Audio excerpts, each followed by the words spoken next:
Hello à toi, je m'appelle Sophie, je te souhaite la bienvenue pour cette prédication. Et vraiment profite à fond et puis vraiment ouvre aussi ton cœur à ce qui pourrait te parler et ce qui pourrait te toucher pendant cette prédication. Il ne s'agit pas d'une option parmi d'autres. Il ne s'agit pas d'un complément, d'un bonus. Tu sais, comme des fois tu prends une voiture puis tu prends l'option Jésus. Ce n'est pas juste une aide spirituelle quand ça va vraiment pas. Quand on dit Solus Christus, ça signifie qu'il est le centre, la source, le fondement. Depuis le début de cette série, on a vu que Christ est central et que Christ est suffisant. Et puis on a vu ça principalement autour d'une hymne à la gloire de Christ qu'on trouve dans Colossiens au chapitre 1. C'est Paul qui a écrit ça à une église qui vivait justement une drôle d'époque spirituelle où les gens proposaient de rajouter des choses. Puis il est là, non, Christ seul suffit. Puis il donne cette hymne, on ne va pas la relire, mais si vous avez envie, vous pouvez retourner à Colossiens 1. Les versets 15 à 23, c'est ceux qu'on a particulièrement étudiés ici. Je vais juste ressortir 3 choses qu'on a lues, qu'on trouve dans ces versets. En parlant de Christ, on nous dit « Il existe avant toute chose et tout subsiste en lui ». On nous dit aussi « Dieu a voulu que toute sa plénitude habite en lui ». Et on nous dit « Il a voulu par Christ tout réconcilier avec lui-même ». On dit d'autres choses encore, mais ça c'est 3 choses que je ressors. On a vu donc jusqu'ici que Christ est central et que Christ est suffisant. Et j'aimerais continuer en nous posant à tous une question. Si Christ est suffisant, pourquoi tant de chrétiens vivent comme si ce n'était pas suffisant au quotidien? Parce que je pense que la plupart, on est d'accord de dire plus ou moins, oui, Christ seul me suffit, on l'a chanté, on l'a déclaré. Mais souvent, si on est honnête, on vit comme si ce n'était pas suffisant dans notre petite réalité du quotidien. Et en fait, je crois que ce n'est pas tellement un problème théologique, ce qu'on croit, ce qu'on sait, ce qu'on pense, ce qu'on professe sur Dieu, mais je crois que c'est un problème structurel. Je vais m'expliquer. On croit que Christ est suffisant, mais on vit des vies autosuffisantes. On est d'accord de recevoir Christ pour le salut, mais on se débrouille seul pour la suite. On ne doute pas tellement de Christ, mais dans le concret, on s'organise sans lui. Un jour, j'ai entendu un homme qui m'inspire beaucoup, un ami, qui disait « J'aimerais pas arriver à la fin de ma vie et réaliser que j'aurais pu vivre la même vie sans Christ. » J'aimerais pas arriver à la fin de ma vie et réaliser que j'aurais pu vivre la même vie sans Christ.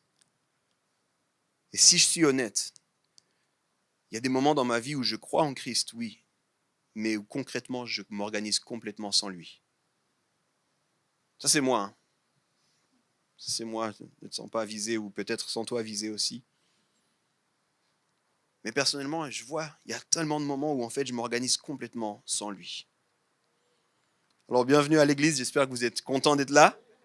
Ça a été dit, je m'appelle Yves, je suis pasteur ici, puis je me réjouis vraiment de continuer dans cette série. En fait, continuer et terminer. C'est la fin de cette série Solus Christus. Et si vous êtes là, puis que vous ne vous considérez pas comme chrétien, peut-être que vous explorez la foi chrétienne, que vous vous posez des questions, peut-être que simplement quelqu'un t'a invité. Regarde, c'est les 20 km, tu n'as rien d'autre à faire, viens avec moi à l'église. Juste merci d'être là, vraiment. Vraiment, vraiment, vraiment. Quand je parle ici de série, sachez simplement qu'on a l'habitude de réfléchir autour d'un thème avec plusieurs messages, et puis c'est exactement ce qu'on fait autour de Christ, justement, Solus Christus. Et puis aujourd'hui, je vais simplement poser cette question. En fait, toute cette série, mais aujourd'hui, je vais finir avec cette question. Est-ce que Jésus est juste une figure intéressante ou est-ce qu'il est vraiment celui qui change tout? Et puis j'aimerais qu'on regarde ensemble comment Jésus lui-même dit qu'on peut vivre avec lui au quotidien. Parce que Jésus n'a pas seulement invité les gens à croire en lui, il nous a invités à quelque chose de plus profond. Il n'a pas dit « ce serait bien si vous me considérez de temps en temps ». Il n'a pas dit « ce serait intéressant si des fois vous vous adressez à mon Père ». Il a dit « demeurez en moi ». Pas avant le manger, parce qu'on est quand même dans un pays où on peut manger 3 fois par jour, alors dis merci. Il n'a pas dit « reviens à moi quand tu ne sais plus quoi faire et que tu es à bout de souffle ». Il n'a pas dit « ce serait bien de m'ajouter dans un calendrier déjà très chargé ». Il a dit, reste attaché à moi. Et je crois que ça change tout. Parce qu'encore une fois, je crois vraiment qu'on peut croire en un Christ suffisant, mais vivre une vie déconnectée de lui. On peut avoir une bonne théologie, mais une vie qui ne demeure pas dans ce qu'on dit croire. Alors on va lire la Bible ensemble. Ça va pour vous? Si ça ne va pas, je ne sais pas quoi faire pour vous. Merci d'être là. Supportez qu'on lise la Bible avec vous. On va lire dans Jean au chapitre 15, les versets 1 à 8. Juste un tout petit peu de contexte. Jean, c'est un évangile, c'est une des biographies de Jésus-Christ dans la Bible. Et puis Jean est le seul des biographes de Jésus dans la Bible qui va nous donner cet élément-là, ce moment-là précis, qui est en fait un moment où Jésus parle avec ses disciples très peu de temps. C'est vraiment comme ses derniers mots avant de partir souffrir le calvaire et mourir sur la croix, puis ressusciter. Et puis là, donc, c'est un peu, il faut lire ces mots comme les mots de quelqu'un qui sait qu'il arrive à la fin de son temps avec ses amis. Et alors qu'il parle, on sait que c'est des mots qui sont importants. Plusieurs personnes, quand vous savez que la fin de quelqu'un arrive, vous vous organisez pour aller voir cette personne, vous écoutez ces mots avec une attention particulière. Alors ayons cette attention alors que je lis Jean 15, 1 à 8. C'est Jésus qui parle. C'est moi qui suis le vrai cep, et mon Père est le vigneron. Tout sarment qui est en moi et qui ne porte pas de fruit, il l'enlève. Et tout sarment qui porte du fruit, il le taille afin qu'il porte encore plus de fruits. Déjà vous êtes purs à cause de la parole que je vous ai annoncée. Demeurez en moi, et je demeurerai en vous. Le sarment ne peut pas porter de fruit par lui-même sans rester attaché au cep. Il en va de même pour vous si vous ne demeurez pas en moi. Je suis le cep, vous êtes les sarments.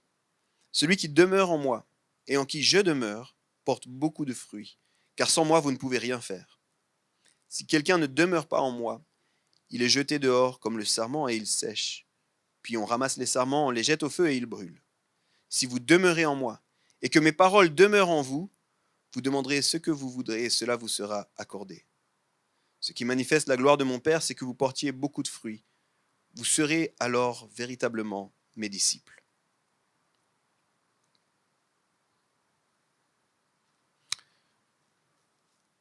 Jésus va répéter un nombre impressionnant de fois « demeurez en moi » ou une phrase, une réalité qui va dans ce sens-là. Puis si, encore une fois, je suis honnête, je me revendique disciple de Jésus-Christ, j'essaie de vivre une vie qui manifeste cette réalité, mais ce n'est pas vraiment ce que je vis. Souvent, en fait, et c'est mon premier point, je manifeste une foi fragmentée. Une foi fragmentée, comme compartimentée, comme à deux vitesses. D'une part, je crois, puis je revendique Christ pour plein de choses, notamment l'éternité, mon salut, mais finalement, c'est un peu moi-même qui m'occupe pour le quotidien. Je demeure sur mes capacités au quotidien. Je demeure sur mes accomplissements. Je crois vraiment qu'il m'a sauvé, mais très souvent, c'est comme si je vivais d'après mes propres forces. Alors il est présent pour les grandes questions, face aux grandes inconnues de la vie, mais pas tellement dans les petits tracas ou dans mes petites galères. Je vous donne un exemple. Je suis d'accord de dire et de vivre le fait que je reçois son pardon. Mais je ne l'invite pas tellement à m'aider à gérer mes émotions qui vont dans tous les sens. Je gère seul mes émotions et puis souvent c'est le tumulte au niveau émotionnel. Je crois qu'il m'a réconcilié avec Dieu. Mais je porte ma vie comme si tout dépendait de moi. Et presque ça en devient normal. Encore une fois, ce n'est pas tellement que je doute de Christ, c'est plutôt que je m'organise sans lui. Ce n'est pas tellement que je rejette Dieu, mais c'est que j'ai de la peine à l'ajouter dans une vie déjà bien remplie. Ne lève pas la main, mais qui ici n'a pas le temps pour être à jour dans son plan de lecture de la Bible? Si on est honnête, on aime Jésus, mais notre agenda ne reflète pas tellement cet amour. On croit en lui, mais notre rythme de vie nous en éloigne en fait. Et encore une fois, toujours dans ce constat d'une foi fragmentée, on prétend, on dit, on voudrait, on chante qu'il est central. Si on regarde notre vie, en fait, il y a des chances qu'il soit périphérique. Parce que notre foi est fragmentée, on différencie le sacré et le séculier. Alors Christ est vraiment Christ pendant les 25 minutes de louange le dimanche. Mais pas quand je galère en train d'essayer de cuisiner puis que mes 4 enfants font du bruit puis se battent. Alors j'essaie de créer des petits espaces de foi ici ou là. Vous savez, c'est 15 minutes où je lis, où je prie, où je m'arrête, mais je ne vis pas une vie où je demeure en lui. Et pourtant, c'est l'invitation, demeurer. L'invitation à demeurer. On vient de le lire, Jean 15. Jésus dit « Demeurez en moi ». Encore une fois, il ne dit pas « Pensez à moi de temps en temps », il ne dit pas « Ne m'oubliez pas », il ne dit pas « Demandez-vous ce que je ferai à votre place ». What would Jesus do? Il dit pas « Revenez à moi quand ça ne va pas ». Il ne dit pas au milieu de ta liste de courses, n'oublie pas ta liste de prières. Il dit « Demeurez en moi ». En grec, le terme c'est « méno ». Simple, M-E-N-O. Il y a des mots grecs qui sont compliqués, celui-ci ne l'est pas. Et dans ce passage, dans les quelques versets que j'ai lus, il apparaît plus de 10 fois. Je ne sais pas comment dire qu'il est important. Hein. C'est une manière de le souligner, de le mettre en gras, de mettre des points d'exclamation après chaque fois. Demeurer, demeurer. Ça veut dire rester, habiter, continuer, subsister, persévérer. Ce n'est pas juste un moment, mais c'est une connexion. Et il donne cette image connue, le cep et les sarments. Avec cette réalité qu'une branche ne peut rien produire par elle-même. J'ai un jardin, il y a quelques temps, j'ai coupé quelques branches. Je peux t'assurer que quand une branche est coupée, elle est morte. On a fait un tas de branches, il n'y a pas de fleurs qui ont poussé dessus subitement, comme ça, out of nowhere. On s'est dit, mince, il faudrait qu'on la regreffe. Non, on a coupé, c'est fini. Par contre, on voit exactement dans cette saison dans laquelle on est que les branches qui sont restées connectées portent des fleurs. Alors peut-être que tout vient de là, du fait de demeurer. Et j'aimerais qu'on réalise quelque chose ensemble. On ne demeure pas en Christ par conviction, mais par construction. C'est ce que je vous disais, ce n'est pas un problème théologique, c'est un problème structurel. Je crois sincèrement que le problème, ce n'est pas tellement est-ce que je le crois, est-ce que je le veux, c'est comment je m'organise pour le vivre. On peut être profondément convaincu et pourtant vivre complètement déconnecté. Je vais donner un exemple. Je sais qu'il y a les jeunes qui se préparent pour aller courir les 20 km. J'ai tellement d'admiration pour ceux qui vont courir après. Je vous aime fort. Peut-être qu'un jour, on fera une team home. On aura tous courir ensemble. Je serai avec vous, mais sans doute pas le leader de cette team.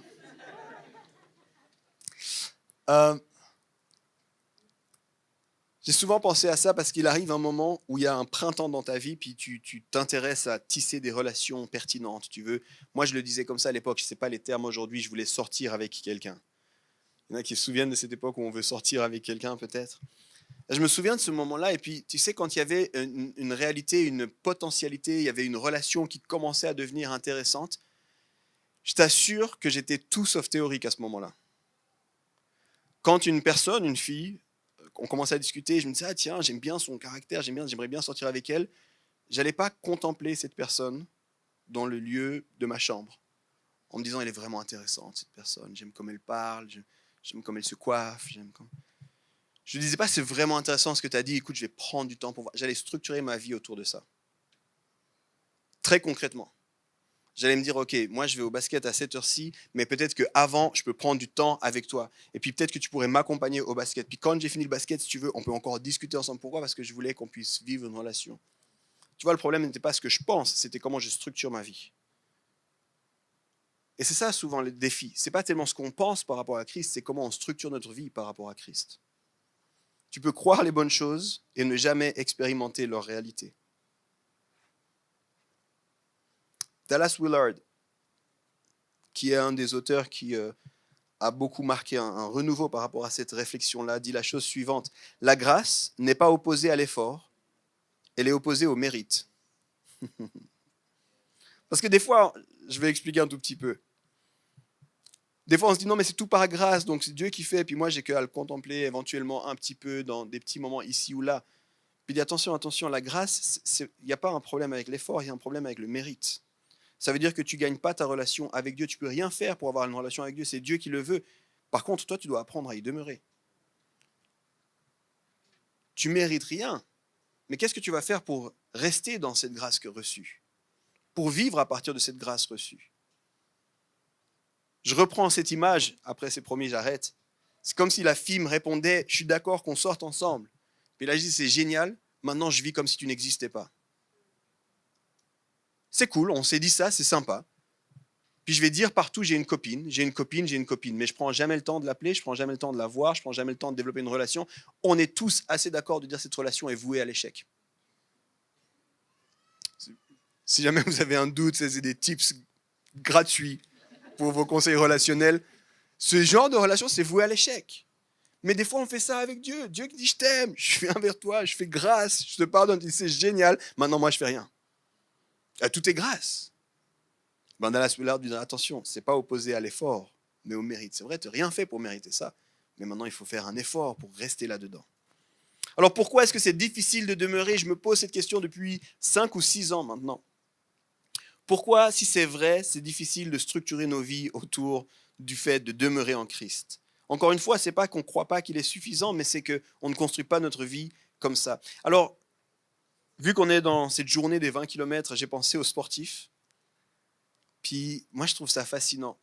Parce que si vous avez des gens qui s'entraînent fort pour une échéance, il y a peu de chances que leur vie soit laissée au hasard. Il y a des documentaires entiers qui existent sur ça. Vous regardez quelqu'un qui va se préparer pour les Jeux Olympiques. Et des fois, moi, je me dis, franchement, en même temps, ils m'inspirent, en même temps, ils me font peur. Je pense qu'il y a un grain de folie chez ces gens-là. J'avais vu une histoire sur les sauts à ski. Je ne sais pas si vous savez le temps que ça dure, un saut à ski. C'est très court. Hein. Et les gens s'entraînent des années durant pour un truc qui est tellement court et qui peut dépendre même juste du vent. Juste le vent peut tout bousculer pour eux. Et ils s'entraînent. Et au moment où on leur dit « go, faut y aller », puis c'est pour les Jeux Olympiques, ils n'ont pas le choix. Ils ne peuvent pas dire « je trouve la météo… Peut-être on fait ça dans quelques minutes. » Non, non. C'est vert, faut y aller, faut y aller. Tous jouent là. Et pendant des années, ils vont rien laisser au hasard. Ils vont regarder leur nourriture, ils vont traquer leur repos, ils vont traquer leurs entraînements. Tout est calculé, leur vie s'organise autour de ces buts-là. Il y avait une expression, et il y a une expression qu'on utilise toujours au basket, mais je ne joue plus à ce niveau-là. Quand on arrive dans les playoffs, on disait, les gars, c'est lock-in maintenant. On s'enferme, on arrête, on pense juste à ça et à rien d'autre. Et puis il y a certains qui ont vraiment même des routines pour ça. Il y a certaines personnes qui disent, à ce moment-là, c'est terminé, mon téléphone portable, je le laisse à mon épouse, je reste concentré, je ne veux rien savoir de ce qui se passe à l'extérieur, tout ça. Je veux être focus. Et personne n'est surpris quand on voit ça chez un sportif. Tout le monde comprend parce que, oui, il veut faire son saut à ski, il veut gagner les playoffs, il veut whatever. Nous, on dit Christ seul nous suffit. Il est le centre. Mais notre vie, on l'organise comme si c'était nous qui choisissions tout. Comme si finalement, c'était lui qui devait être content des quelques miettes qu'on est d'accord éventuellement de lui donner si je ne suis pas trop fatigué. Vous voyez le gap et la différence. Je crois qu'aujourd'hui, on a des vies qui sont plus remplies que jamais. Mais sincèrement, puis je t'invite à poser cette question, si tu dois prendre juste cette question dans tes notes, quel est le centre de ma vie? Qu'est-ce qui explique pourquoi je fais ce que je fais au quotidien? Quelle est la motivation? Quelle est ma source? Pourquoi je fais tout ce que je fais? Pourquoi je structure ma vie comme je la structure? La plupart des gens rêvent de bonheur et d'épanouissement. Pourtant, ils sont épuisés. On fait plein de choses, mais on demeure nulle part. Et je crois qu'il y aurait tout un panel de pourquoi c'est si difficile de demeurer. J'aimerais te parler de 3 problèmes qui sont là. D'abord, on vit dans un monde de surcharge. On vit dans un monde de surcharge. Il y a toujours plus de choses, toujours plus vite, toujours plus rempli. On a des outils pour tout, des coachs pour aller mieux, des apps pour se rencontrer, des contenus pour développer, l'IA pour emmagasiner plus de contenu encore. Et en fait, on déborde de partout. Il y a trop. La preuve, toutes ces choses-là ne nous font pas être mieux, mais nous rendent plus fatigués. On n'a jamais été aussi seul, on n'a jamais été aussi perdu intérieurement. On est dans un monde qui est surchargé. Avec ça vient le deuxième problème que je veux citer ce matin. On vit dans la distraction constante. Notifications, écran, bruit, on en rigole souvent avec mon épouse. Il y a ce trouble de l'attention, il y a cette réalité qui est là aujourd'hui, on le voit chez les enfants, mais combien de fois je plaide coupable, hein. Je sors mon téléphone pour faire quelque chose, et 10 minutes plus tard, j'ai mon téléphone dans la main, je dis, je voulais faire quoi déjà? Parce que le moment où j'ai déverrouillé mon téléphone, il y a eu une notification là, puis il y avait ce truc-là, puis après il y a eu cette blague-là, puis cette blague-là qui m'a emmené dans cette autre réalité-là, puis j'ai cliqué par erreur un lien qui m'a fait penser à une pub que j'avais oublié, que j'avais dit que j'avais acheté ça. Je sais que je voulais écrire un message, je ne sais même plus à qui je voulais écrire ce message. Je reverrouille mon téléphone, je le mets dans la poche, puis l'idée me revient des fois quelques secondes après, quelques minutes après. On est constamment distrait. Notification, écran, bruit. Pour paraphraser Neil Postman et un de mes livres préférés, nous sommes distraits à en mourir. Et la distraction, les amis, c'est quand ton esprit est tiré dans tous les sens. Et tu vois, Jésus, c'est un gentleman. Il t'invite à demeurer, mais il ne dit pas, je vais tout enlever, puis c'est moi qui vais demeurer contre ta volonté. Il a demeuré en moi. Et demeurer en lui, ça nous demande à nous de veiller à la distraction constante. Et finalement, la dernière chose que j'aimerais aborder dans cette réalité de pourquoi c'est si difficile de demeurer, c'est qu'on vit dans l'illusion qu'on peut gérer seul.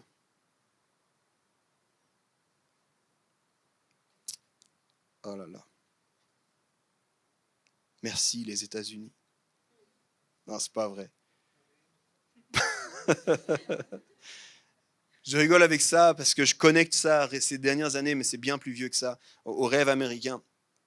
On nous dit construis ta vie, gère ta vie, maîtrise ta vie, on veut contrôler, on veut être self-made man. Moi j'ai été capable, regarde les réseaux Instagram, j'ai 20 ans, je suis millionnaire, toi aussi tu peux, tu es capable, tu n'as besoin de personne, suis juste mon cours, tu as besoin de moi mais après tu n'as besoin de personne. Puis on est dans cette réalité-là, on veut se faire, on veut croire absolument. Puis regarde comment on parle aux enfants, la lune, tu peux viser la lune, ça va aller, tu es capable de grandes choses, tu vas y arriver. On parle de conquérir l'espace, d'aller sur Mars, de repousser les limites de la science. Mais on a de la peine à gérer notre propre cœur. Tu te rappelles ce que je disais de nos propres émotions? De savoir comment c'est possible de vivre sur Mars, de mettre une colonie, d'exploiter davantage, mais tu ne sais même pas aimer ton voisin. Et tu as de la peine face à toi-même. On a de la peine à gérer notre cœur, nos relations, notre paix intérieure. On veut absolument tout maîtriser. Et peut-être qu'on veut tellement maîtriser l'extérieur parce que l'intérieur nous dépasse. Dans notre foi, on reconnaît que Christ seul nous suffit, mais très souvent on vit comme indépendant pour le reste. L'illusion qu'on peut gérer seul. Encore une fois, dans les solaces de la Réforme, Solus Christus est un des 5 solaces, une des 5 déclarations fortes d'une foi qui dépend uniquement de Christ. Mais notre manière de vivre dit souvent « je me suffis à moi-même ». Je suis capable par moi-même. Je vais y arriver, j'ai ce qu'il faut. C'est intéressant parce que Watchman Nee va le rappeler ainsi. Il va dire « Dieu ne nous demande pas de produire du fruit, mais de demeurer en lui ». En réflexion au passage qu'on a lu. Et très souvent, on entend ça, puis on dit, je vais le faire, je vais produire du fruit. Mais tu n'as jamais demandé de produire du fruit. Il t'a dit, demeurer en moi. Alors, comment faire? Il y aurait tellement de façons, puis on en parle, je crois, quand même, de façon régulière ici. J'aimerais revenir avec vous simplement dans la fin de cette série, avec 3 piliers. Et encore, j'espère que vous avez compris tout ce que j'ai dit jusqu'ici. Le but, ce n'est pas que tu essayes par tes propres forces un peu plus, mais le but, c'est véritablement qu'on construise différemment. Ici, on en parle comme développer des pratiques spirituelles, ou alors d'autres vont dire des disciplines spirituelles. On parle aussi d'établir une règle de vie. Vraiment, c'est des choses qu'on parle souvent. Et j'aimerais vous encourager, non pas à le voir comme des obligations, comme des listes de choses à faire, mais plutôt comme une architecture de ma vie. Comme, en fait, je structure ma vie afin que ce qui est le plus important soit au centre. Et repense à ce sportif. Honnêtement, si je te montrais un jeune, un jeune espoir du football, qui joue avec le Lausanne Sport, qui arriverait dans l'église, puis qui dit hey, moi, mon rêve, c'est que je joue déjà avec la Nati en U18, mais il y a Barcelone qui m'a contacté, peut-être que je pourrais partir à Barcelone. Et puis tu dis tu fais quoi, toi? Puis il dit je regarde mes aliments, moi, je ne mange pas au McDo. Est-ce que toi, tu lui dirais mais t'es fou, mon gars, arrête, c'est bon. Non, tu l'encouragerais, non? Tu l'encouragerais, tu lui dirais c'est bien. Puis s'il dit ouais, mais tu vois, je suis dans le sport-études, et puis avec le gymnase, je vais me lever un peu plus tôt, puis je vais courir. Et il n'y a personne qui dit mon gars, t'es déjà bon. T'es déjà bon, Barcelone, ils t'ont déjà contacté, enfin, c'est bon. Tranquille, viens au brunch. Non, tu lui dirais, vas-y mon gars, fonce. Tu as un but, tu as un objectif. Pourquoi? Parce que tu structures ta vie autour de ce qui est important. Mais combien de fois, quand les gens disaient, il faut que je me lève plus tôt pour prier, tu es là, wow, sa grâce seule te suffit, man. Tu te couches tard, faut pas que tu te lèves trop tôt quand même, sois pas trop dur avec toi-même. Puis tu dis, je sens qu'il faut que je sois plus assidu avec ma lecture de la Bible. Wow, toi, tu es légaliste, mon gars. Hein, on est très, très, très différents. Hein. Ne le voyez pas comme des obligations, mais comme une architecture de notre propre vie, des moyens pour demeurer. Alors, trois piliers ce matin. La parole. On va commencer avec la parole. Jésus va dire, si mes paroles demeurent en vous. Je ne sais pas à quel point on réalise combien de voix nous façonnent, combien de voix on entend. Il y a les voix extérieures, et plein de voix. Si tu ne laisses pas sa parole être la parole principale, il y a d'autres voix qui vont devenir importantes dans ta vie. Et il y a des paroles extérieures, la culture, la musique, les news. Je ne sais pas si, bon, ne lève pas la main. Moi, j'ai grandi dans les années 90, en tout cas, j'étais ado dans les années 90. Il y a tellement de chants que je connais encore par cœur, d'une époque mystérieuse. Quand la musique commence à la radio, sur la radio Nostalgie, je peux chanter avec, je suis content. Et après, tu dis, mais comment je sais ça? Je ne suis pas capable de me rappeler ce que je dois ramener de la Migros, mais par contre, un chant obscur des années 90 que j'ai plus écouté, je le connais par cœur. Tu vois comment on se nourrit de choses, on se nourrit de la musique, on se nourrit de la culture, on se nourrit des news. Pendant le Covid, il y avait un temps, c'était vraiment fascinant parce que les news nous disaient de ne pas écouter les news. Je ne sais pas si vous vous souvenez de ce moment un peu paradoxal où la RTS vous disait, voilà le nombre de cas, on va vous updater toutes les heures, mais ne soyez pas au courant toutes les heures parce que ça va créer de la panique. Alors arrêtez de nous updater parce qu'il ne faut pas qu'on le fasse. Je veux dire. Mais il y avait cette réalité parce qu'ils voyaient bien que en fait, ce qu'on vous nourrit va créer quelque chose en vous. Et plus vous restez accroché à ça, plus il va monter en vous une forme de panique, vous aurez de plus en plus peur. Il faut faire attention aux voix qui nous nourrissent. Et moi, je suis toujours fasciné, à commencer par moi, vraiment, on est ensemble là-dedans, mais combien d'heures je passe avec Dieu et combien d'heures je passe avec d'autres voix? Les réseaux sociaux, les séries, les murmures, les théories les complotistes. Tu arrives sur YouTube, tu vois qu'apparemment, il y aurait une histoire de réseau secret. Tu suis première vidéo, deuxième vidéo, tu en arrives à ta 26e vidéo. Ça fait bientôt 2 jours que tu es là. Mais c'est fou cette histoire. Est-ce que tu savais que... Quelle voix est en train de te nourrir? Quelle voix est en train de te nourrir? Et ce n'est pas toujours extérieur. Il y a aussi nos voix intérieures. Comment on laisse nos peurs nous parler? Comment on laisse nos pensées? Comment on laisse nos traumas?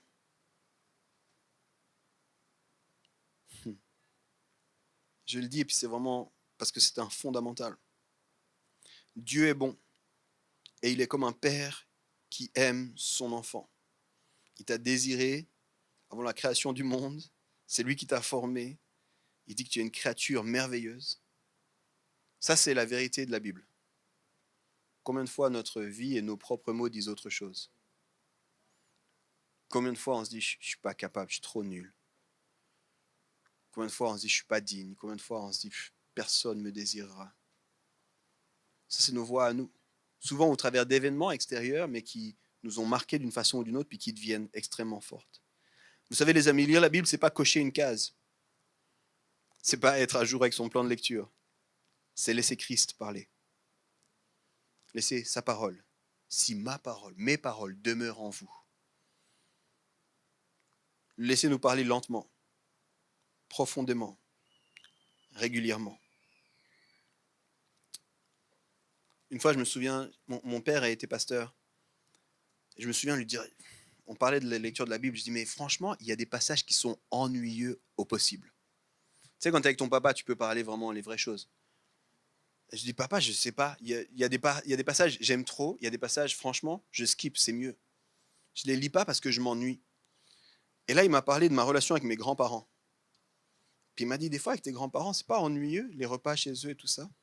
Puis je dis, ouais, carrément là. Certaines discussions sont ennuyeuses. Puis il dit, mais tu pars pas pour autant. Parce que tu sais qu'il y a de l'expérience, tu sais qu'il y a de l'amour, tu sais qu'il y a de la sagesse. Alors tu comprends pas tout, mais tu restes. Et il dit, ça c'est la maturité dans la parole. Les moments où tu comprends pas, imagine que c'est Dieu qui te parle. Et si tu trouves ennuyeux, dis-lui. Je trouve ça ennuyeux, je comprends pas. Mais reste avec lui. Les amis, ici, on fait des plans de lecture biblique, on recommande des dévotionnels, mais choisis de t'enraciner dans la parole de Dieu afin de vivre attaché à Christ. Vis attaché à Christ, choisis. Choisis, n'aie pas peur. N'aie pas peur de mettre dans ton agenda. Et qu'est-ce que tu fais là demain matin? On pourrait se voir juste pour... je suis désolé, j'ai lecture biblique. On peut se voir juste après si tu veux. Mais là, je commence ma journée, puis en fait, ça c'est trop important en fait. Ça structure ma vie. Comme un sportif qui te dira non, là j'ai entraînement, je ne peux pas venir. Deuxième pilier, la prière. La prière. Et développer la prière, pas seulement comme un moment ou un temps unique. On a eu cette longue conversation, je ne vous dis pas de nous copier, vous avez tout à fait le droit d'avoir une autre théologie pratique que Janet et moi. Mais on a décidé, par exemple, de ne pas instaurer la prière avant le repas comme une règle absolue figée, où on crierait sur nos enfants s'ils avaient l'audace de prendre leur fourchette avant qu'on ait fini de prier. Donc on a dit, on voudrait que en fait, la prière soit pas juste un rite, mais que ce soit une vie, une habitude. Puis on croit que Dieu, qui est hors du temps, il est capable d'accueillir aussi notre prière, même si on a déjà mangé une pomme de terre. Donc on va pas trop s'énerver, c'est pas grave, on est là, en plus on est 6, et du coup, comment t'expliquer que pour peu que tu aimes manger chaud, c'est déjà compliqué de servir tout le monde. Et puis, donc juste, on mange. Comme dirait mon père, lui encore que le meilleur gagne. Mais la prière, c'est pas juste un moment avant le repas, la prière, c'est pas juste un moment le matin, c'est pas juste un moment le soir, c'est une posture en fait. C'est une posture où en fait je veux être à ton écoute, je veux être en lien avec toi. Je me souviens encore cette semaine, j'étais touché là, dans un temps de prière au volant. Je ne sais pas si vous saviez qu'on pouvait prier pendant qu'on roulait. D'ailleurs, au passage, ça peut aider. Parce que des fois, il y a d'autres mots qui sortent de notre bouche au volant. Alors priez plutôt. Puis je priais, puis je priais, puis je priais, puis j'étais comme, je commençais à avoir les larmes aux yeux. Et je me suis dit à ce moment-là, si, tu sais, des fois on dit, j'aimerais bien être une mouche.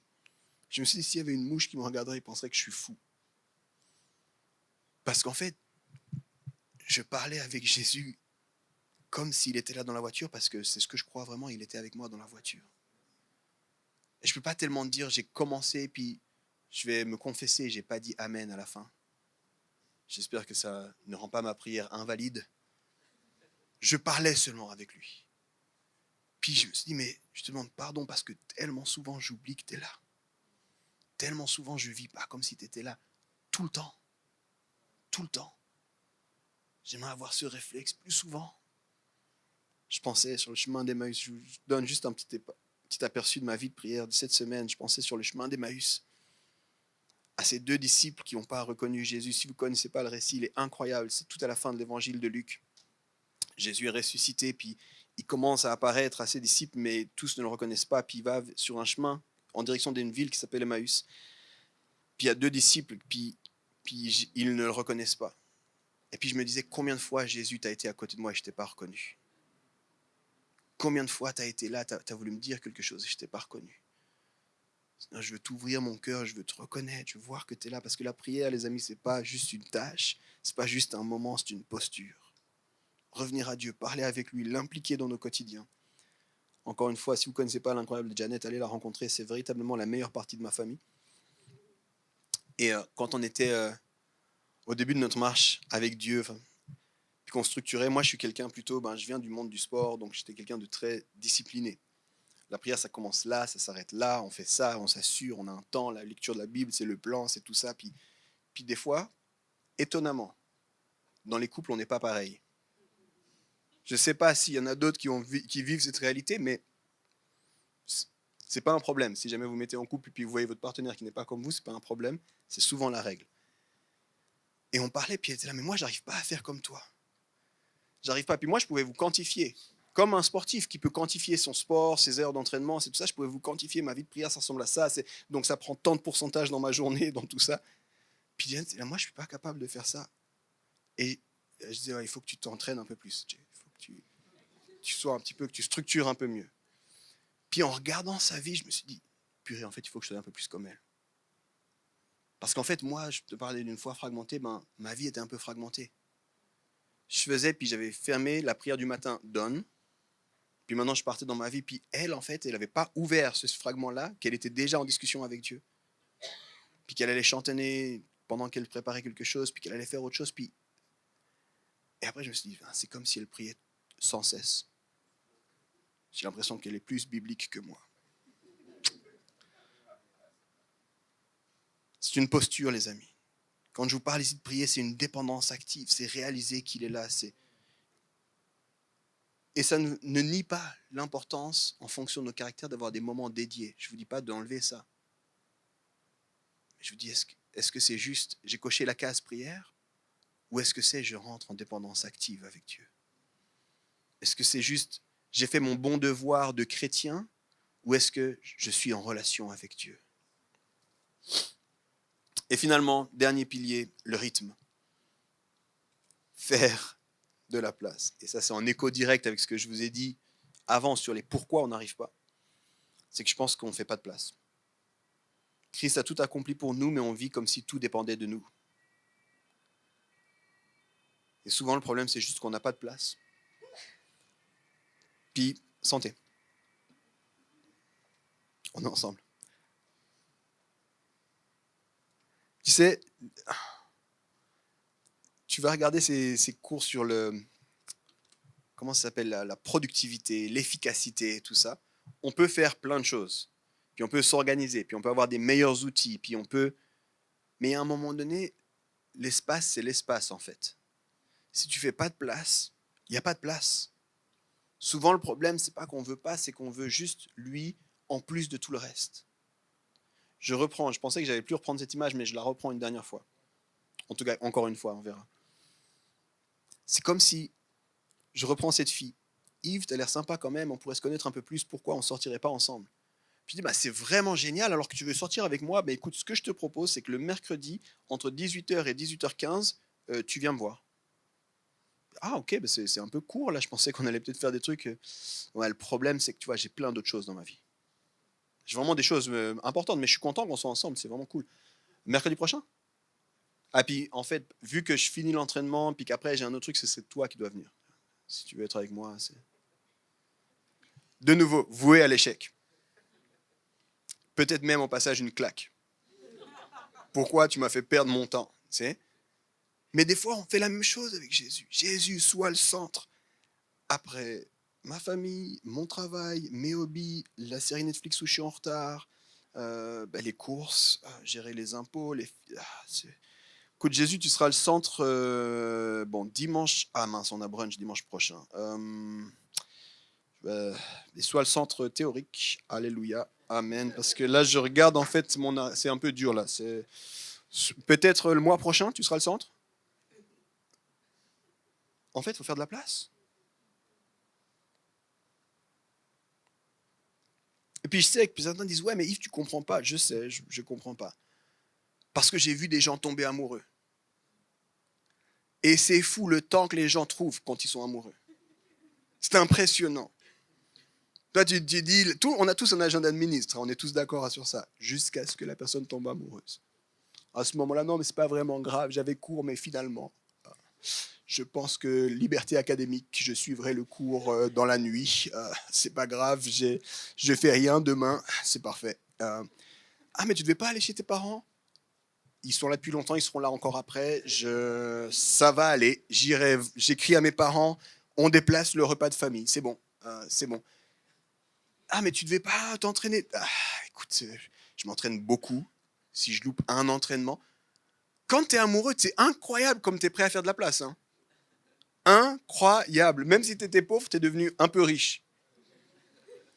J'avais plus d'argent pour rien, mais on ira quand même au ciné. Comment tu fais? Non, mais écoute, les impôts, c'est pas grave, ça vient plus tard.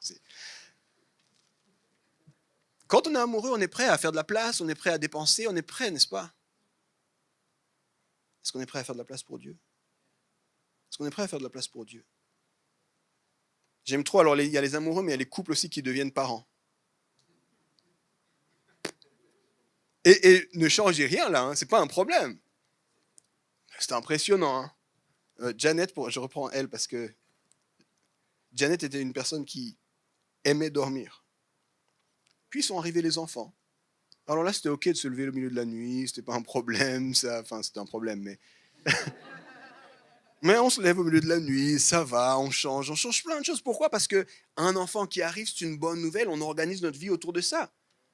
Et d'un coup, tu réalises, écoute, moi j'ai arrêté des trucs avec les enfants qui sont arrivés, mais je te prends un autre exemple encore tout bête. Quand il s'agit de prendre ton billet pour le Paléo, t'es à l'heure,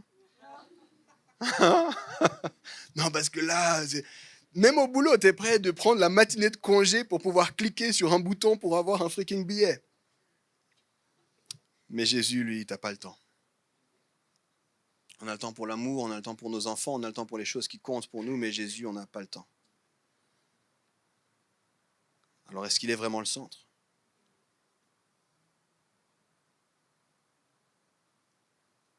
Et dans un monde surchargé, où tout va vite, il faut aussi se rappeler ce que Kosuke Koyama disait. Dieu marche lentement parce qu'il est amour. Mais nous, le problème, c'est qu'on court tout le temps, partout, encore et encore. Je vous dis, c'est une image qui me marque très souvent. On dit, Jésus, je te suivrai. Mais nous, on est dans un marathon. Puis Jésus, t'es où? Mais en fait, lui, il marche. Puis toi, t'es devant, puis t'es comme, Jésus, je te suivrai. Puis là, à cette vitesse, c'est pas possible en vrai. Il va falloir que tu ralentisses et que tu fasses de la place parce que moi, je marche. Pour demeurer, pour vivre attaché, il nous faut oser faire de la place. Alors, je vais conclure. Est-ce que tu peux revenir juste au piano pour commencer? J'ai commencé ce message, puis j'ai parlé de l'époque dans laquelle on vit, une époque où chacun construit un peu sa spiritualité, cette fameuse spiritualité do it yourself.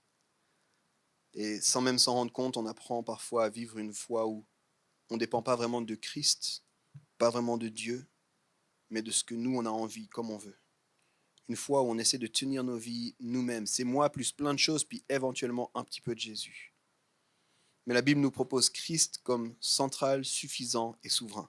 Solus Christus. Kwame Bediako, un théologien du Ghana, dit la chose suivante. Christ ne vient pas simplement améliorer notre vie, il vient la redéfinir entièrement. Puis à la fin du mois de mai, on aura une série de baptêmes. Je suis tellement dans l'impatience, dans la réjouissance de cette série de baptêmes. Puis on parle avec eux, c'est pas juste améliorer ta vie, c'est pas juste rajouter quelque chose, c'est pas juste peut-être, ça vient tout. Pour pouvoir vivre en Christ, ça commence par mourir. Mourir. Puis après, recommencer à construire différemment. Et quand Jésus arrive à la fin de son temps sur terre, avec ses disciples, il ne va pas leur dire « Et rappelez-vous tous mes enseignements là, répétez-les par cœur, apprenez-les par cœur. » Il ne va pas leur dire « Il faut que vous fassiez tous vos efforts pour porter du fruit. » Il ne va pas leur dire « N'oubliez pas de prier. » Il va dire « Demeurez en moi. Demeurez en moi. » Alors je crois que la question, ce n'est pas seulement est-ce que tu crois en Jésus, c'est est-ce que tu es prêt à vivre attaché à Christ.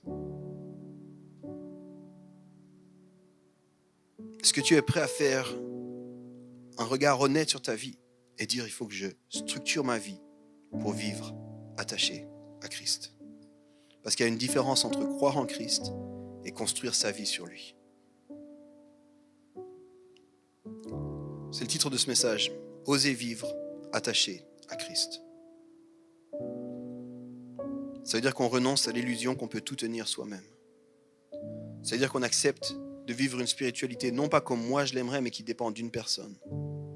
Ça veut dire qu'on arrête de uniquement admirer Jésus, ce qui est très bien, mais on commence à rester réellement au quotidien en lui. Oser vivre attaché à Christ.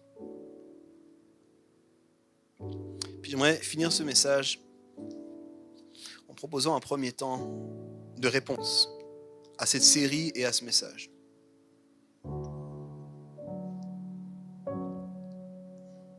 J'aimerais prier avec et pour toutes les personnes qui diraient, en fait, moi, j'ai jamais accueilli Christ dans mon cœur. J'ai jamais fait ça.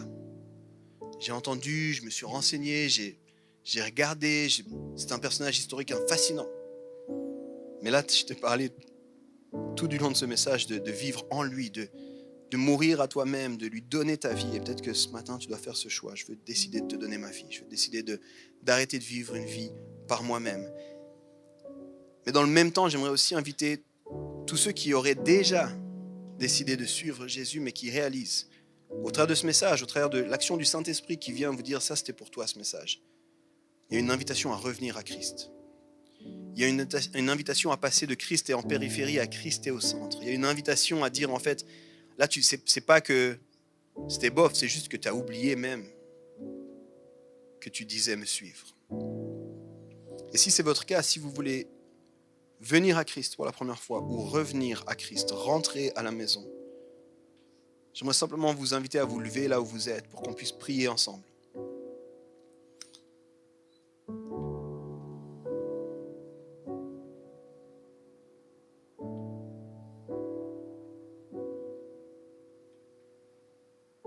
Merci. Merci. Revenir à Christ. Venir à Christ. Est-ce qu'il y a une invitation pour toi ce matin? Est-ce que le Saint-Esprit tape à la porte de ton cœur en disant c'est pour toi? Merci. Merci. Il n'y a pas de jugement. Il n'y a pas de bien, moins bien. Il y a un Père aimant qui invite ses enfants.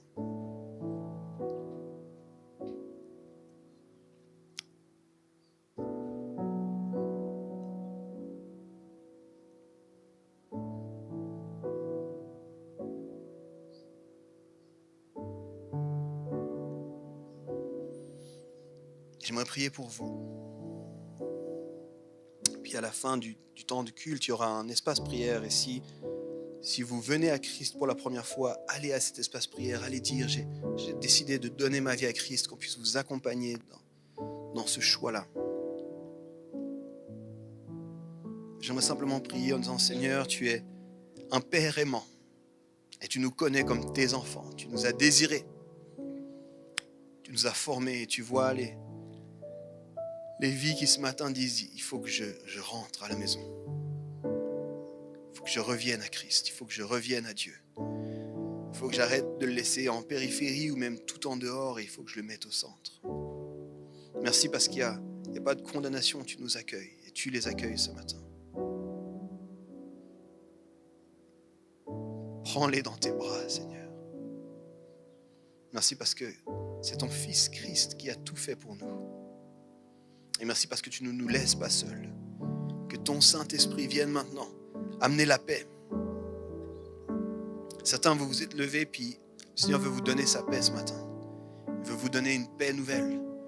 Une paix nouvelle, il y a peut-être des soucis du quotidien, des tracas, des choses qui vous volent la paix. Puis le Seigneur dit, je veux te donner ma paix. Que son Saint-Esprit puisse vous donner cette paix maintenant. Je sens comme un souffle court et qui redevient un souffle long. Un souffle long, des tracas, des soucis, des situations qui semblaient impossibles à porter. Que le Seigneur vous dise, tu n'es pas appelé à les porter seul, je suis avec toi. Et ça vous redonne le souffle maintenant.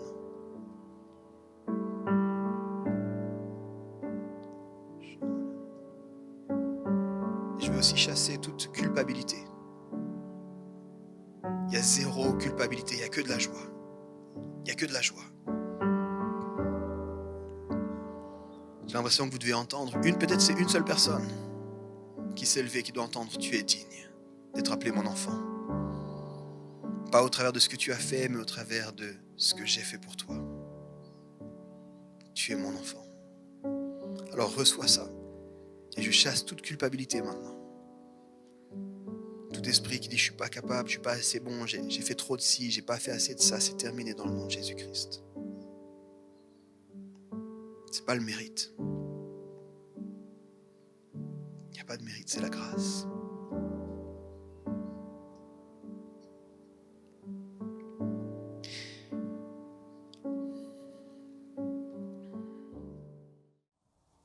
J'espère que tu as bien pu vivre ce moment de prédication. Et pour plus d'informations et pour nous suivre, suis-nous sur les réseaux sociaux ou sur le site internet églisehome.com.